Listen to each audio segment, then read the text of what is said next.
दारू पार्टीसाठी स्वतःचं घर फोडलं. कोल्हापुरात धक्कादायक प्रकार. कोल्हापुरातून एक धक्कादायक आणि तितकीच खळबळजनक घटना समोर आली आहे. चैनीसाठी आणि दारूच्या पार्ट्यांचा खर्च भागवण्यासाठी एका तरुणाने मित्राच्या मदतीने स्वतःच्याच बंगल्यावर डल्ला मारल्याचा प्रकार उघडकीस आलाय.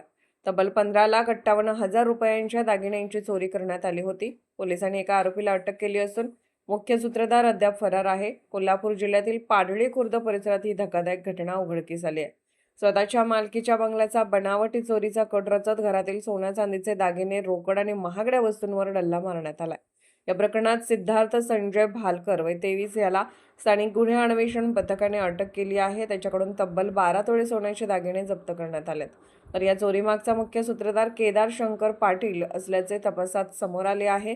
केदार आणि त्याचा आणखी एक साक्षीदार दीक्षित सध्या फरार असून पोलीस त्यांचा शोध घेत आहेत. पोलिसांनी दिलेल्या माहितीनुसार संशयित केदार पाटील याच्या कुटुंबातील सदस्य 6 मे रोजी कोकण दर्शनासाठी गेले होते. घरात कोणी नसल्याची संधी साधून केदारने स्वतःच्या मित्राच्या मदतीने बंगल्यात चोरीचा बनाव रचला.